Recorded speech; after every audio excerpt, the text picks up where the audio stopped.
Hi, good evening, everybody. How are you doing? Good evening, good evening, good evening, good evening, good evening. How are you doing? Um, we are live. Um, so let's give everybody 2 minutes to join in. All right. Let's give everybody 2 minutes to join in. We are live for KMGA Hangout for the month of February. Um, It's an exciting month for us.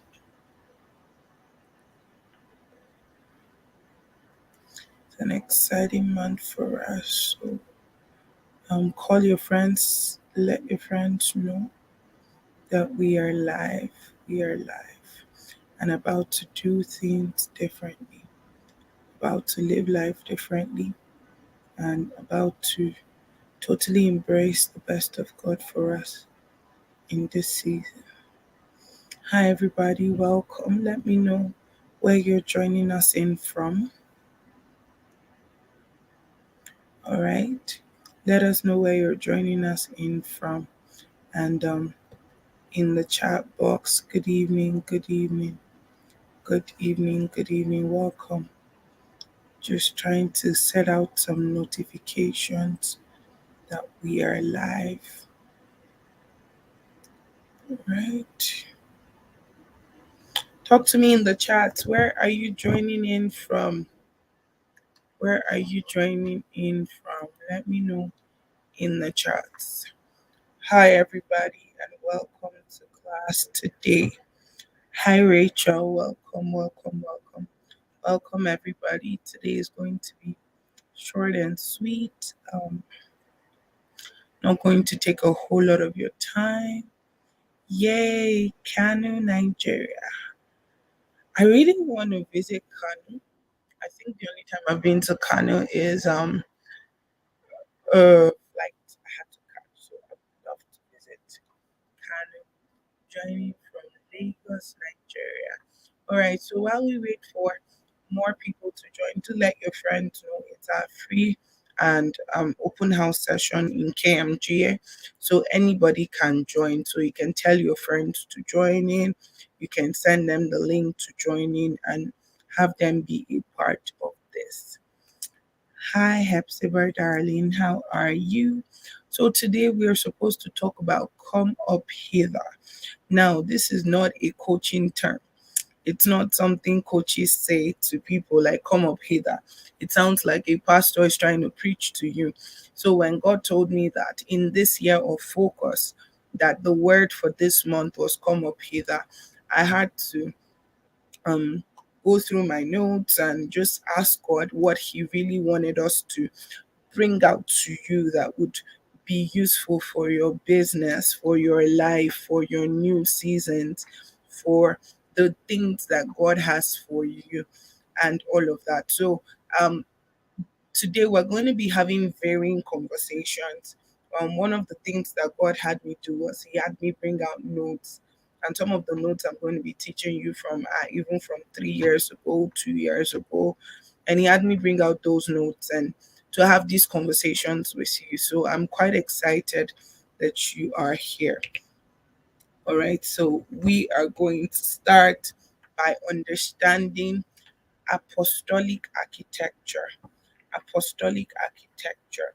Now, you must understand that when we want to build something, the apostolic people are sent builders. Apostles tend to build. We're in a season of focus. We're in a season where we need to pay attention to the things that we're building. Either we're at the forefront of the building or we are a part of the building journey. All right. So in this season, what is happening is that God is inviting us to build from an apostolic perspective so that we're not just going through life lackadaisically and nonchalantly, but we're building specifically and strategically. We are building strategically and specifically. And we must actually now become very intentional that we're not distracted by what everybody else is doing, right?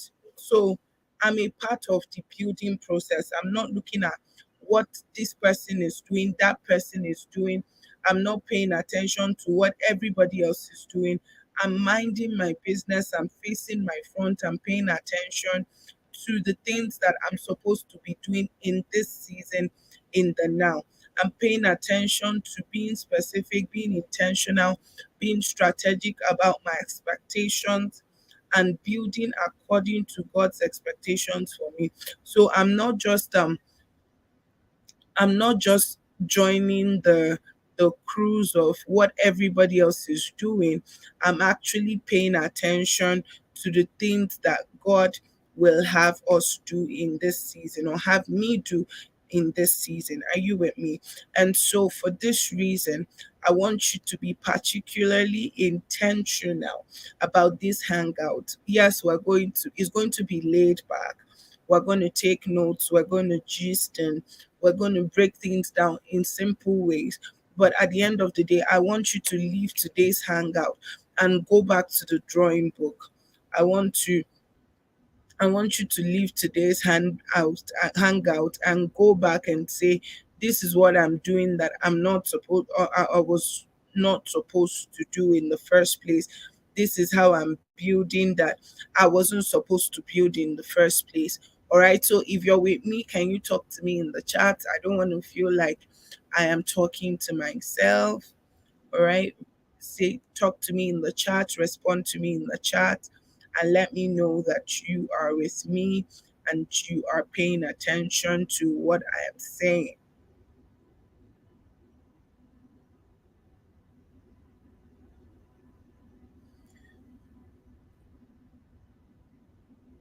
I know I'm not talking to myself, and I have a bunch of amazing people here with me. All right. Thank you. Thank you for the feedback. You are with me. Thank you so much for the feedback. I appreciate you. Appreciate the feedback. I appreciate you showing up and having this conversation with me. It's something I don't take for granted. So, thank you for coming to hang out with me. And I really hope that you enjoy the hangout. Feel free to share the link with your friends. Hangout time is for now our open house event where anybody can join, but very soon we will soon close it and make it for only KMGA alumni. But for now, it's an open house event that anybody um, can be a part of. I want to read you a scripture before I start talking to you today.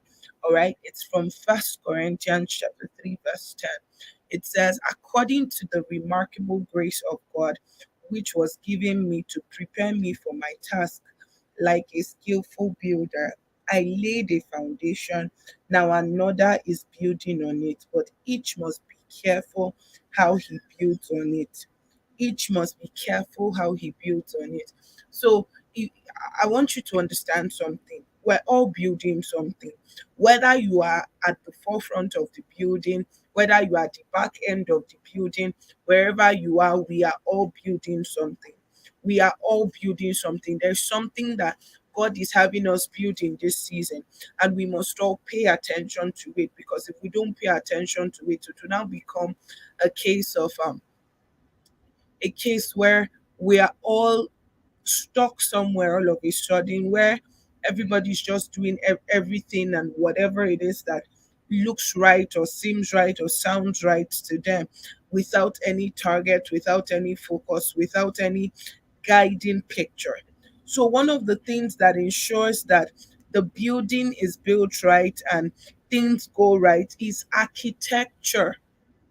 So an architect is the one who comes up with the building plan. An architect is the one who understands the structure, what is trying to be built, and the requirements to build.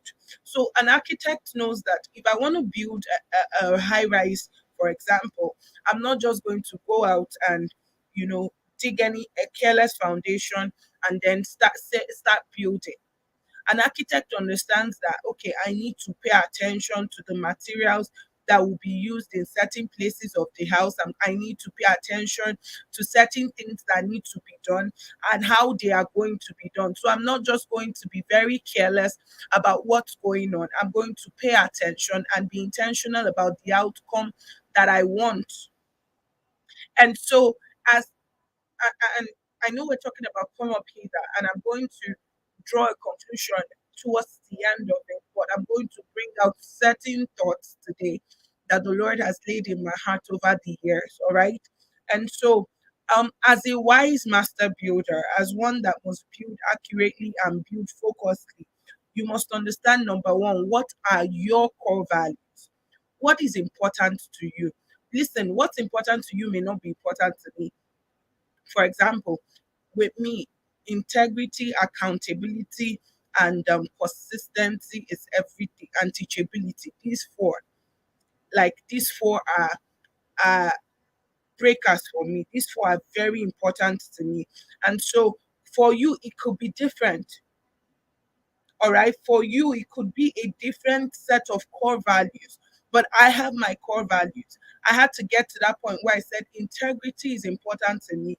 And defined what integrity meant for me. Because what integrity means for me can be quite different from what integrity means for you. For example, for me, integrity means doing the right thing the right way at the right place at all times. That's integrity for me. So whether I'm there, whether I'm not there, whether there's somebody watching, whether there's somebody not watching, I expect that the right thing is done the right way at the right place and at all times, not sometimes, all times. So if you're being a person of integrity sometimes, then you're not a person of integrity to me, according to my definition of integrity. And so I may love you from a distance, I may coach you from a distance, but I will have a hard time working with you closely because you don't meet up to my definition of integrity. Now, that's one part of a way to look at this thing. That's my definition. Your definition of integrity could be different. Your definition of accountability could be different. For me, accountability is not babysitting. Accountability is the ability to know what to do, when to do, and when you cannot meet up, speak up. You see, those are my definitions because I've sat down to think about my core values. I've sat down to think about my expectations. So whatever it is that you're building, it must be built on the piggyback of your core values. So at the end of today's hangout, I want you to go back and think about what are my core values? What's important to me?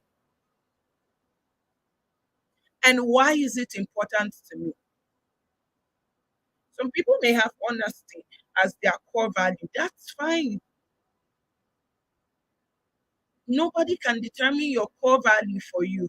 You get to decide what your core value is. But at the end of the day, let your core value be defined by you and set it as a standard for yourself. Remember, I always say this, teach people the way that they should treat you. Now, if I tell you that, listen, this is my definition of integrity and this is what it takes to be in my space, anything less than that is absolutely not acceptable by me. And so, for that reason, if you're going to hang around me, then you must be able to meet up with that definition of integrity. And if you're not there yet, you must be willing to work towards it. And that will give you license to access around me. Now, do you understand what I mean? So your core values are very, very important. Can you talk to me in the chat so that I can know that you're following? Remember, I'm not teaching you, it's a hangout. So number two, we talk about the vision. What problem are you trying to solve with what you're doing? What problem are you trying to solve with what you're building? What problem are you trying to solve with the things that you're doing? All right. So you must understand the vision. What is the expected end of what you're building? So if I say that I'm building a university that is targeted towards the mindset, so that at the end of it, students don't just have a degree in medicine, but they have a mindset to understand that I'm not just with a medical degree to get a job. I have a medical degree for social impact. I have a medical degree to become intentional about diseases that have no cure so far. I can step into research. I can look at new ways to do surgery, to do something differently. Do you understand? So when we begin to talk about vision, we're looking at what's the expected end? What problem am I looking to solve with this? So I'm looking at KMGA. I'm not looking at a coaching company anymore. I'm thinking about a university, a mindset university, a transformatory university, where that we build people to see themselves as who they are meant to be, not who their background told them that they are, not who the world has configured them to be. And we're starting right now with a coaching company, but the university is the expected end. The university is the end I'm looking at. Do you understand what I mean? So the vision is a heavy part of your apostolic architecture, the part of your building thing. What are you building? I'm looking at the future. I'm looking at it, and I'm not just looking at the future. I'm looking at the future from now. And so from now, I'm beginning to take decisions that are going to lead me towards the future. For example, I started doing research on getting my PhD. If I want to be a rector of, or owner of a university, I'm looking at, oh, I need to go get a PhD. Yes, I have a degree and all of that, and I have certifications, but I need a PhD to be able to be a dean and to be qualified to own a university. These are the things that I'm doing. I'm intentional about it. And so right now I'm coaching you. Right now I'm putting you through things, but I'm looking holistically. I'm looking at the future. So with your vision, what is the expected end? All right. Number three, what is the mission?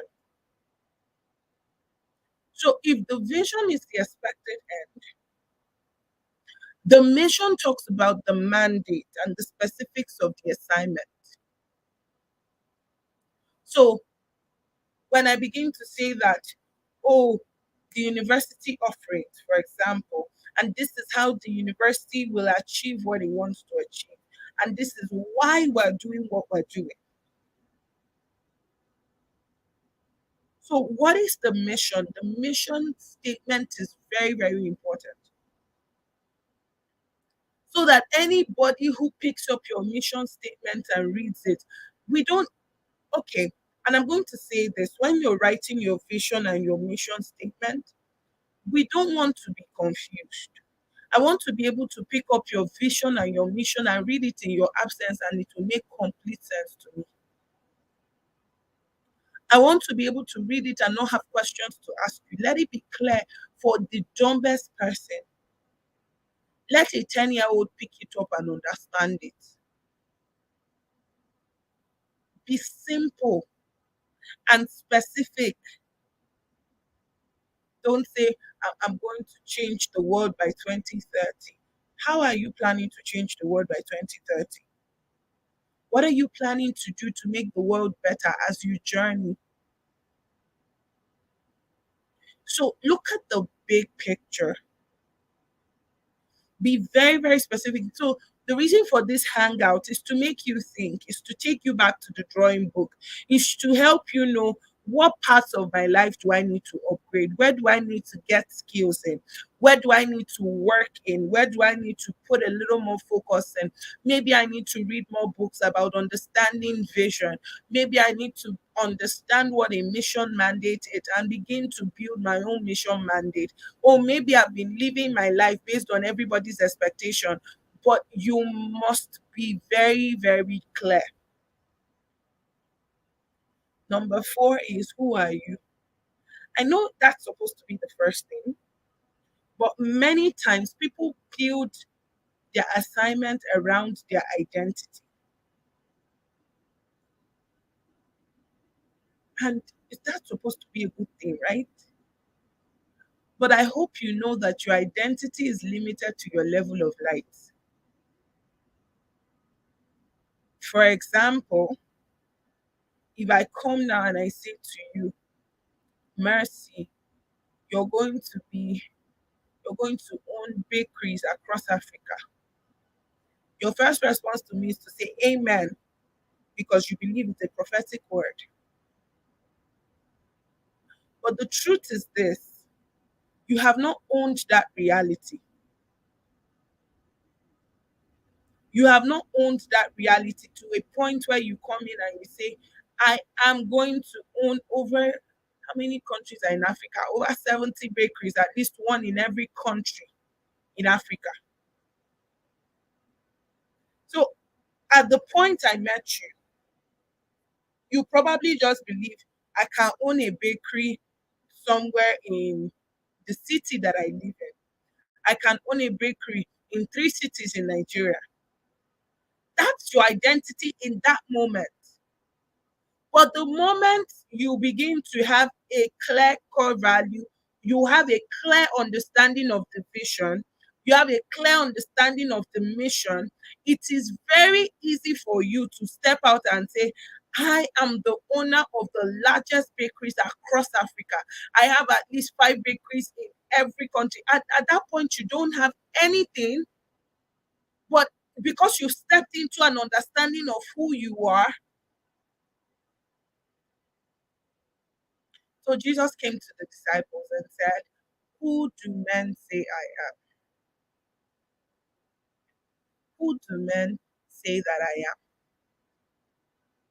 And one person comes and says, you're Elijah. So that's their brand perception of him. That's what they think about him, right? That's their brand image of him. So who do men? Oh, you're Elijah. Oh, you're Moses. You're his elder brother. You're this, you're that, you're that. But a man called Peter had a level of light. And so he comes out and says, you are Christ. That is, I'm not speaking because I've met you in that dimension. I'm speaking because my level of light matches.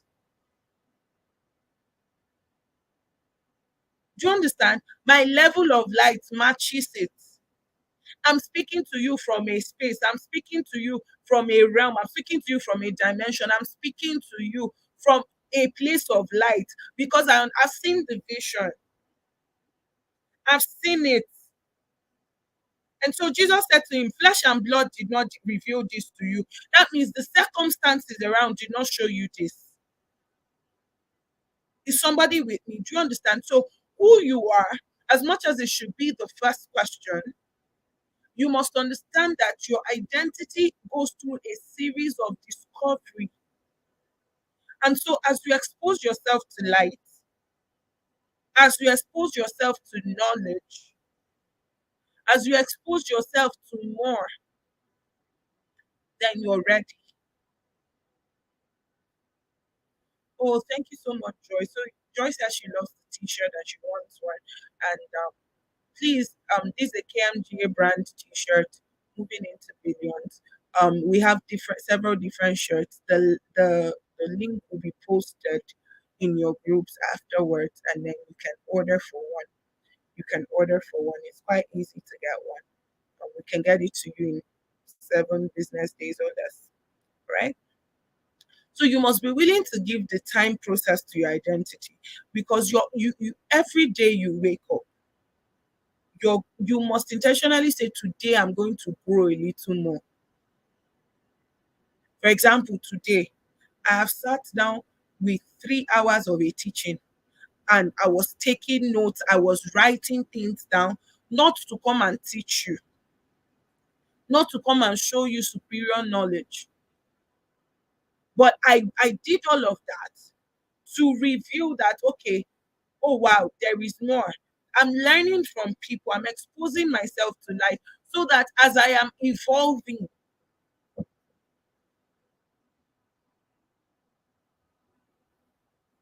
as I'm evolving, I can be better, I can do better. I can live better. I can live from an upgraded skill. I can live differently. I can do differently.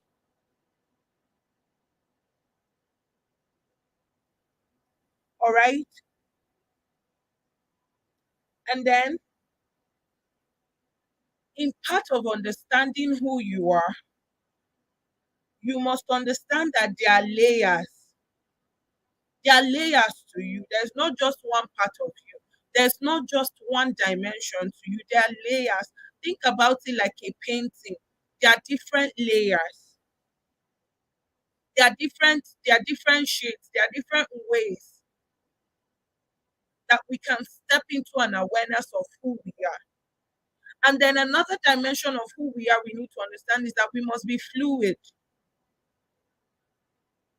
Now, for example, I have a pen because I'm on my table. I have a pen. Now, if I try to bend this pen, I would break it. If I try to bend this pen right now, can you all see the pen? If I try to bend it, I'm going to end up breaking it. And then it may become useless because it's not how it's supposed to be, right? However, I have a waterproof bag here.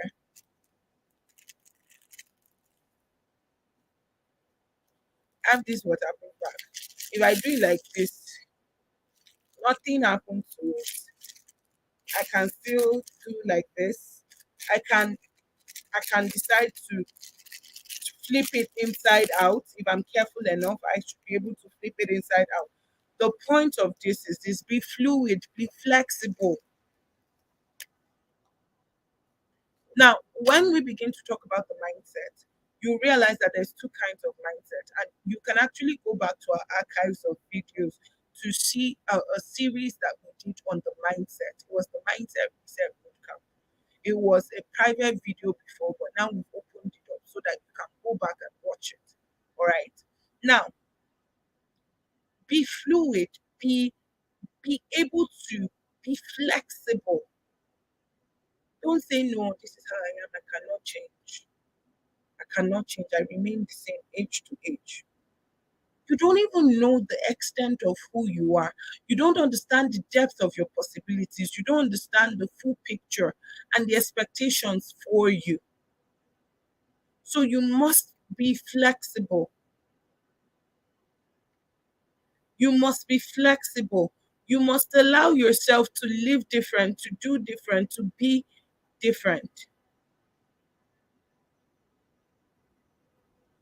All right? That's part of flexibility and understanding that you are more than you meets the eyes.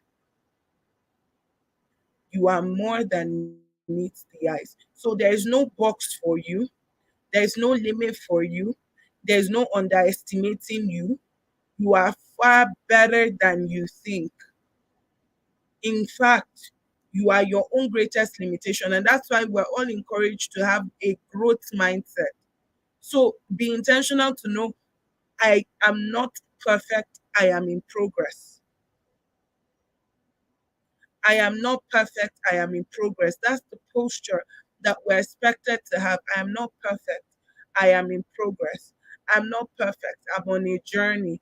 I'm not perfect, I'm being helped. I'm not perfect, I'm on my way to a destination. I keep getting better and better. I allow myself to be better. I allow myself to grow. I allow myself to thrive.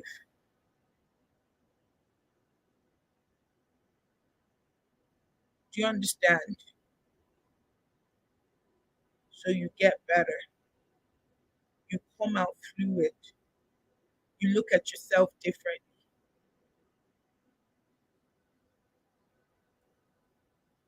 You look at the world differently.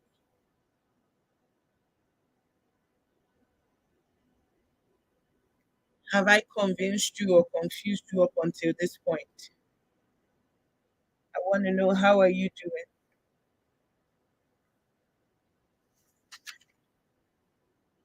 Now, I'm going to say some things about pattern and understanding pattern. All right. I'm just going to say, like, give you three thoughts about pattern. Number one, it's okay to disappear. I'm going to say this again. It's okay to disappear. Many of us feel like we have to be in people's face all the time. We feel like we have to be here all the time, have to show up all the time. It's okay to disappear. It's okay to tell people. And this is the place where accountability comes in and say, listen, I feel like I'm burning out and I need a break. I feel like I'm not working at my optimal level and I need to step aside to be able to build better, and get stronger. Because many of us put ourselves under many undue pressures and many unrealistic expectations, and then we don't give ourselves a chance to heal, to build, or to do differently. So the point of this is that it's okay to disappear. And I don't mean disappear off the surface of the earth for 2 years and then you tell them and everybody's like, where have you been? Oh, I was in Hangout in February, and then Rejoice Azuka said it's okay to disappear. Now let's balance it, right? You must be accountable to authority. Yes, the video is available for you to view, so you can view it later. You can watch it as many times as you want, and then invite your friends to watch as well if you'd like them to. This is an open class, right? So it's okay to disappear. It's okay to take a break. It's okay to retreat. In fact, one of the beautiful things for me this year that I have decided to imbibe as a culture is a retreat every quarter. Every 3 months is quarter, right? Every 3 months. So every quarter, I'm going to go on a retreat this year. So that means no phones, no social media, nothing, nothing. I'm off the grid for 3 days, 2 days, however long it takes me to get my mojo back. And I'm doing it intentionally. All right. So sometimes you just need to go away and be like, okay, I've done this, and this. And then in those times that you disappear, it's not just disappearing and I just want to sleep. I've not slept for 2 years. I need to catch up on my sleep. That's not what to do. Those are times you go to God and say, okay, Lord, let's do a recap. How am I doing? No, for real, Lord, how am I doing? Are there places of improvement? Are there places where I'm not doing well at all and I need to do better? Are there places where you're looking at me like, I didn't send you here? Are there things I'm doing I should not be doing? And then you do a recap of your strategies. Outside God, you do a self evaluation too. Okay, did this strategy work? The structures that I've set in place, is it working?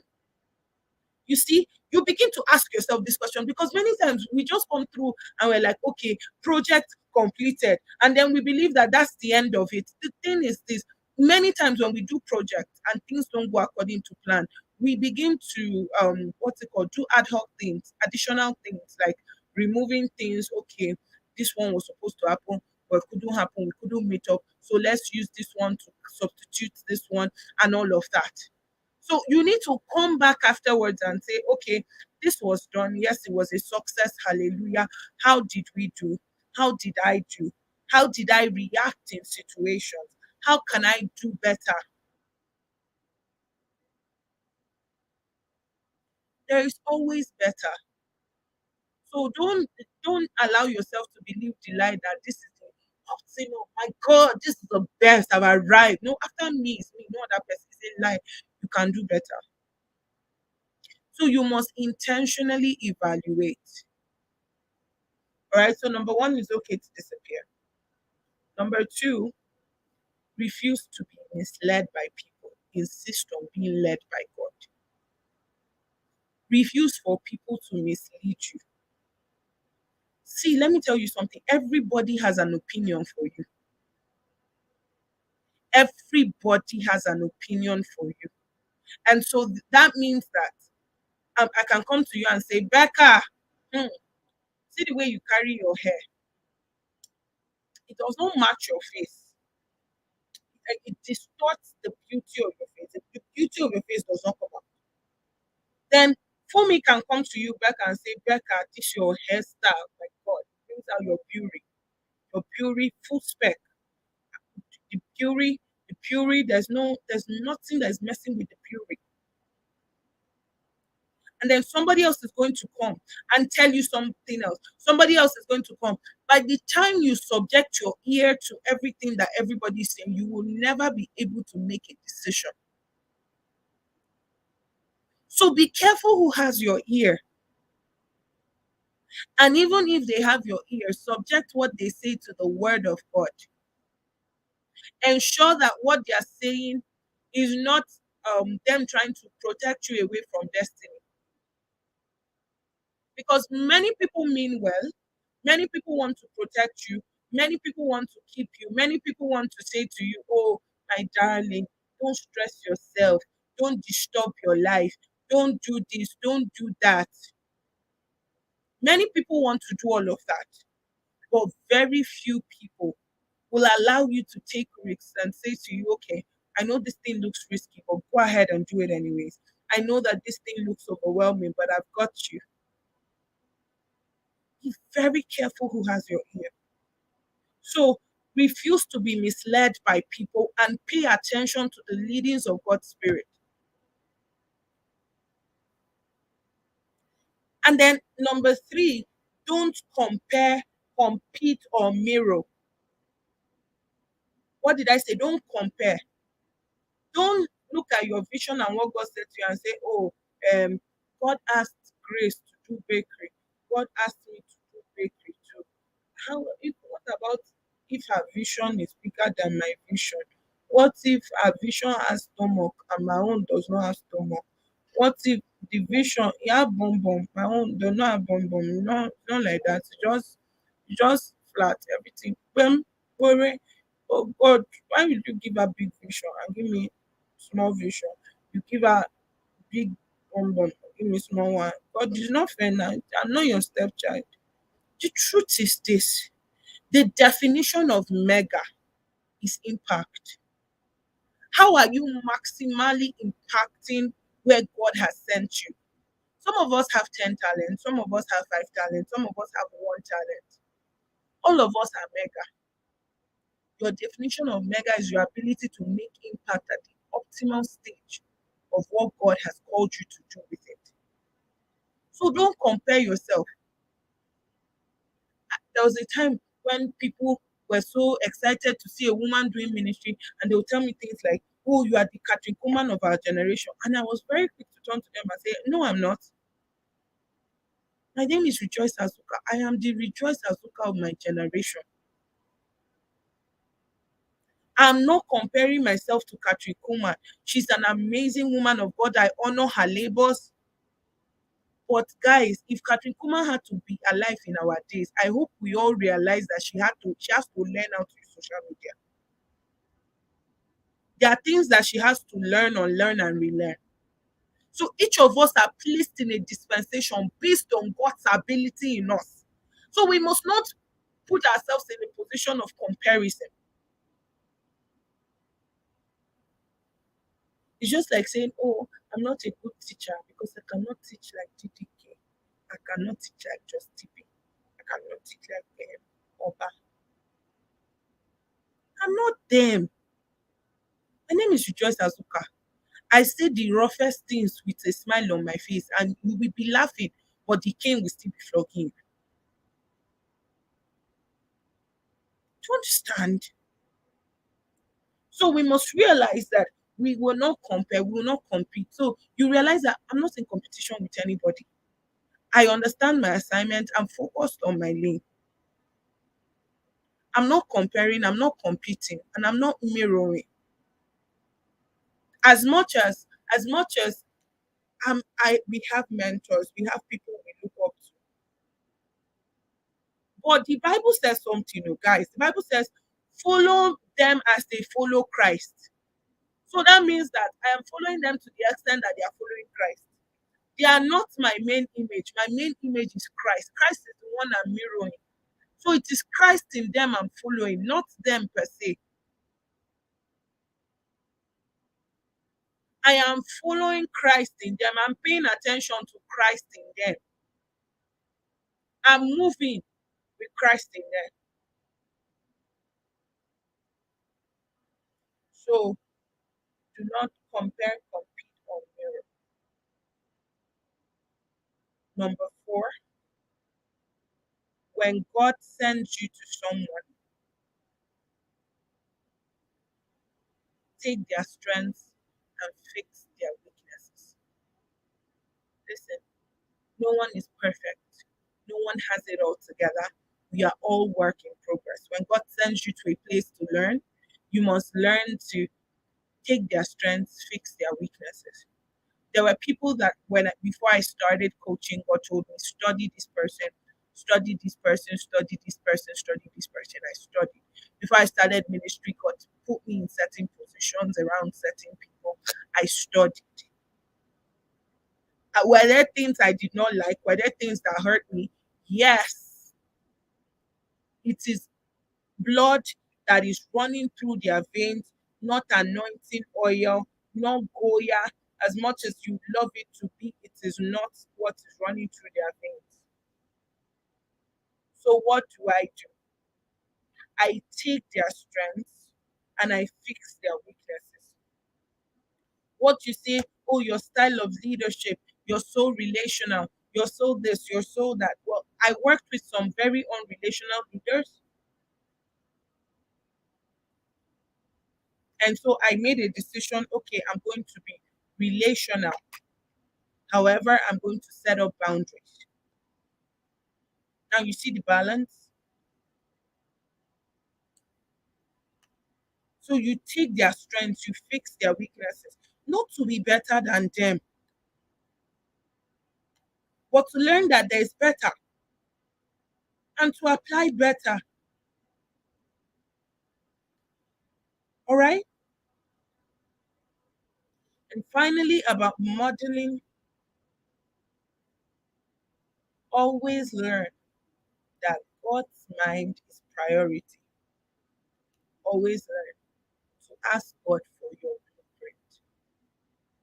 We may have the same we may be called to the same field, to the same sphere of influence, to the same assignment, but our blueprints can be very different. Our blueprints can be very different. So I'm not going to allow myself to now be under pressure or to feel less than because I'm not meeting up to an unrealistic expectation of what somebody else is doing. I have a blueprint for me. So maybe right now they're in their building phase and they're making moves. And right now, God is saying to me, don't launch yet. Sit down, research, study. That doesn't mean I'm lazy. It means I'm obedient to instructions. It means I'm moving at the pace of God. It means I am going according to my blueprint, not the blueprint of whoever is around me or whoever has an opinion about my assignment. All right.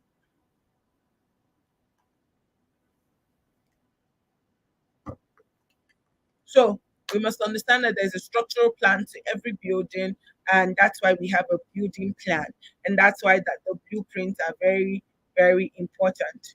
You see, even developed countries have they have a plan for the city, a city plan where a certain historical buildings will be, where shops will be, where schools will be, and all of that. There are city plans in many westernized places, not like in Nigeria where anybody can buy land and build anywhere. But we're going to get there in Jesus' name and demolish some people's houses out of love. I'm trying to build our nation. So I now want to talk to you about your plans a little bit. Now, you must understand that your plans must be detailed and allow God to, and be free to ask God questions about the most minute details about the plan. Like you need to ask God, like, okay, the paint of the office, should we, what color should it be? Don't say, oh, that one, I can decide it by myself. No. In building a God ordained brand, you must be willing to ask God questions. Lord, what are the brand colors for this company? And why are these brand colors important to you for this company? And then sometimes God will not answer. Yes, and he would want you to let you play, let things play out. Yeah, let things play out. Don't just rush and ask God questions. Ask God questions. See, you are the only one that is tired of asking. God is not tired of answering.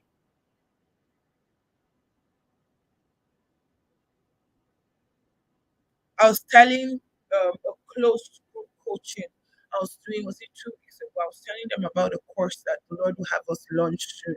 And I was telling them, and I said to them, I said, the course is so, so, so, so, so, so price.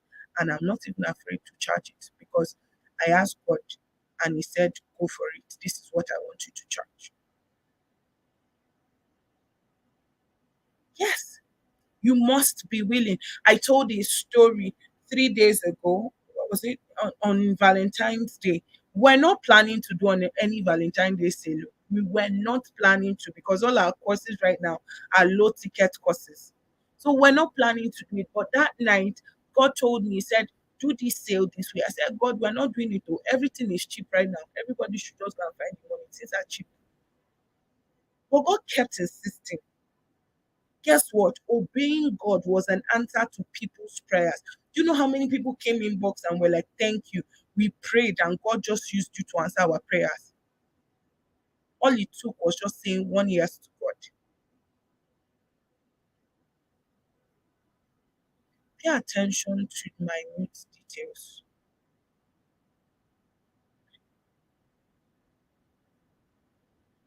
Okay? The plan of your structure determines the weight of your foundation.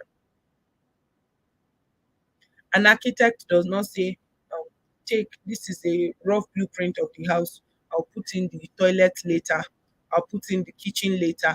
He doesn't say that. No architect says that when they are building. They enjoy details. They know where the bathroom will be. They know where the kitchen will be if it's a living house or a house where people are going to sleep in. They know where the boardroom will be if it's an office. They know. It's all in the detail. It's all drawn out. The plan of the structure will determine the weight of the foundation. So if you're not clear about the details, you may decide to build carelessly. You may decide to do que sera, whatever will be, whenever it will be. However, if you understand the weight of your structure, then you will pay attention to your foundation because the foundation of a one-story building is very different from the foundation of a high-rise building.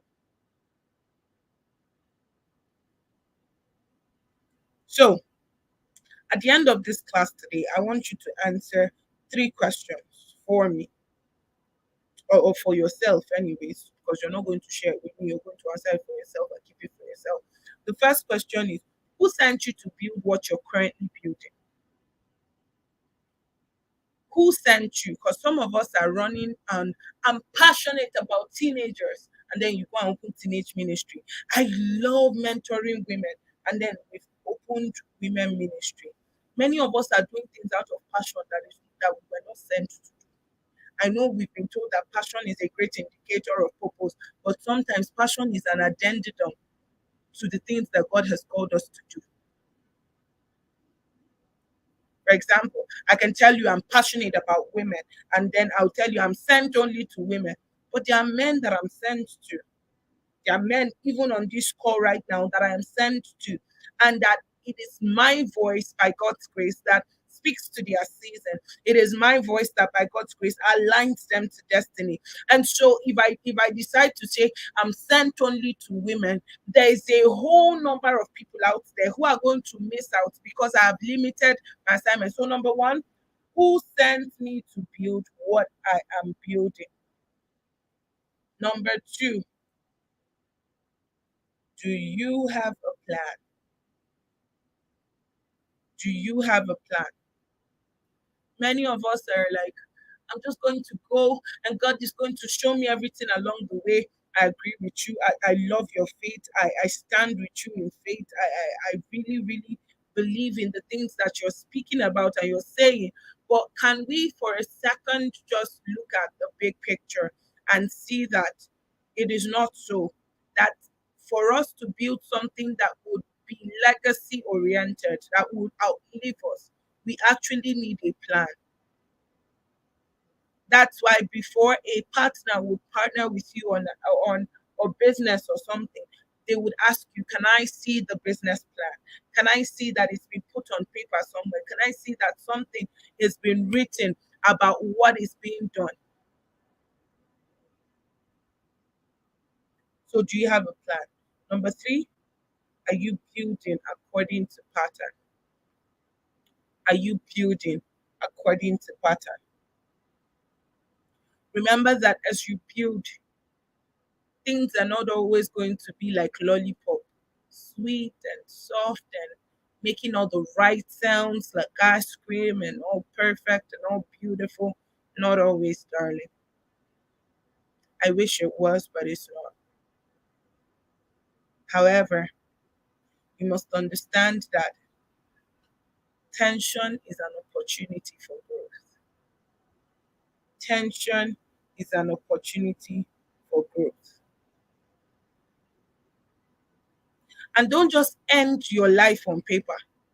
Because many of us have like so many plans, 5 year plan, 20-year plan, and it's always a plan.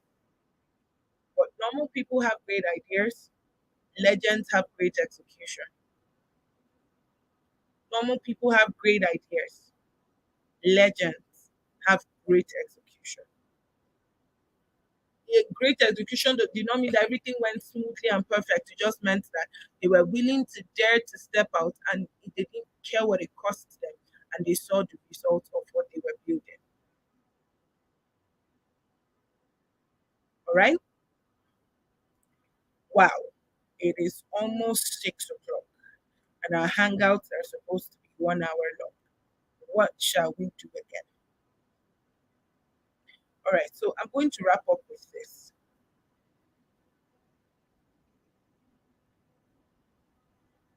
When God says, "Come up hither," He's saying, "You've done things on the normal level. Now I'm inviting you to the table of legends." When God says, "Come up hither," He's saying that I want you to live differently. I want you to see differently. I want you to be different. I don't just want you to live lackadaisically and have minute expectations and just zero in your mind on whatever outcome will come, it's fine. No, that's not it. God is saying to you that,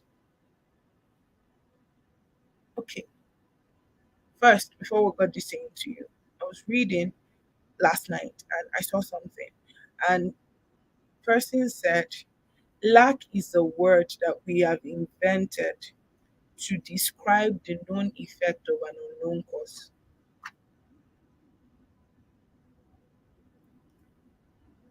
I'm going somewhere with that statement. Please go with me. Lack is a word we've invented to describe the known effect of unknown causes. So we say, oh, I lack money, I lack ideas. They are the known effect, but what caused it? Imagine if you sit down and you evaluate your life and say, I'm 27 years old and this is where I want to be, but this is not where I am right now. And while I appreciate the fact that I've made progress so far, I believe that there are things I can do differently to establish a different outcome.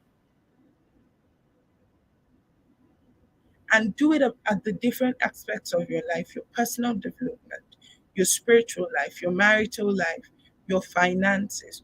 Do it on every sphere, do it on every level. Because when we talk about lack, we're emphasizing that something is missing. And that's fine.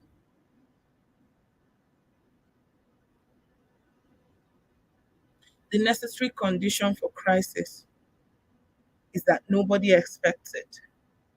Nobody is expecting crisis. Nobody expected um, the disruption of COVID.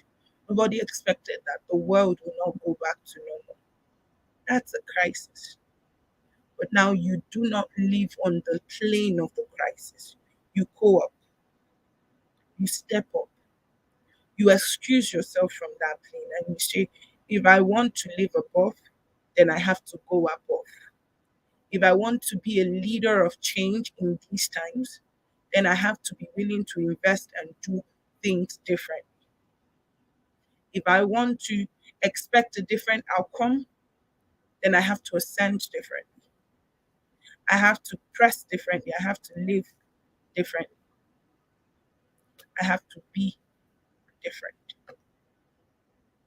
So while we want to applaud our growth so far, we must be willing to tell ourselves the truth that there is more. We must be willing to give ourselves into the work of more. So today, while come up hither may seemingly be a religious term,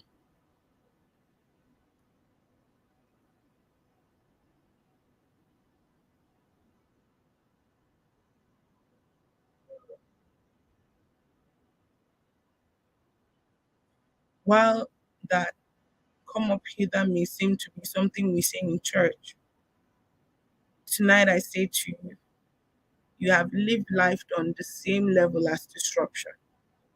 It's time to live above disruption. It's time to no longer be disrupted, but to begin to disrupt, to begin to push for a different outcome, and to be able to do things differently.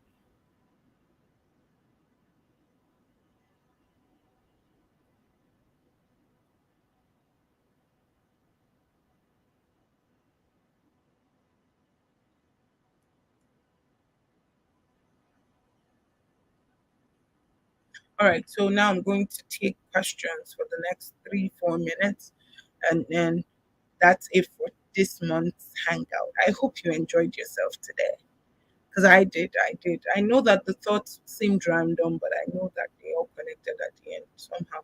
If they did not connect, feel free to watch it again and again until they connect. If they if they still did not connect, join us next month for the continued. The link is the same. For those that want to rewatch, the link is the same. So you can rewatch it as many times as possible. It's going to be on YouTube and it's a public video. We're not hiding it. So you can rewatch as many times as possible. And you can share with your friends and expect that it will be a blessing to them.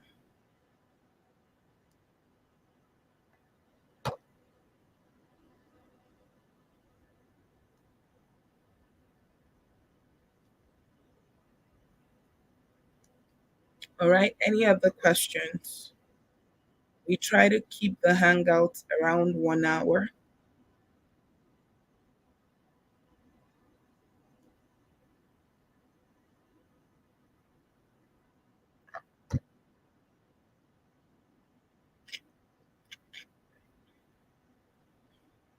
Any other questions, please?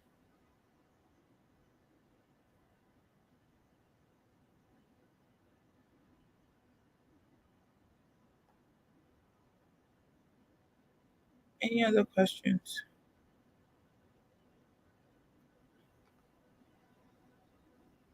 Oh, if there is no questions, I guess I will bid you all farewell and see you in March for the March Hangout. The March Hangout will also be holding on the third Wednesday in March, and it's looking like the 16th again. Oh wow, it's looking like it's going to be the 16th again, the 16th of March is going to be the third Wednesday in March. So I look forward to seeing you. Please watch this video many times. I know I said a whole lot of things, but if you watch it repeatedly, you will get the meat and bone of it. All right. All right, guys. Have a good one. And you are well loved. And oh, yes. Oh, yes. Oh, yes. Oh, yes. So I did a thing, I did a promo. And yeah, we did a promo. And it was School of Birthing, Mindset Reset, and Leadership for 20K. We did 5 people. So I'm going to give you a Hangout gift today. If you would like to, um, if you'd like to be a part of it, um, I'm sure that if you're part of KMGA, you have Fumi's number. But if you don't, somebody give me Fumi's number in the chats. I'm going to give you Fumi's number. Fumi is our Chief Enquiry Officer. So if you want to be a part of it, it's for 20,000. Three of our courses for 20,000. I'm going to take another 5 people. I'm going to take another 5 people, and then we're going to shut it down. So you have 24 hours between now and tomorrow. And so that's the number right there. That's the number right there for Fumi. So chat her up if you want to be a part of it. I think I put the right number in Jesus' name. I believe I put the right number. So chat her up if you want to be a part of it, and then she's going to let you in. So for 20,000, School of Birthing is 1 month. It's a 1 month course. Leadership is a 1 weekend course, and then Mindset Reset is a 1 weekend course. So leadership is 12 hours of teaching. Mindset Reset is scheduled to be an 18-hour teaching course, and then School of Birthing is for both male and female, and so that's why we're giving the 3 courses at 20K. So both male and female can actually be a part of it. And so it's going to go at 20K. So be a part of it, and we'll see you in class. Bye for now. You're loved greatly. Have a wonderful day.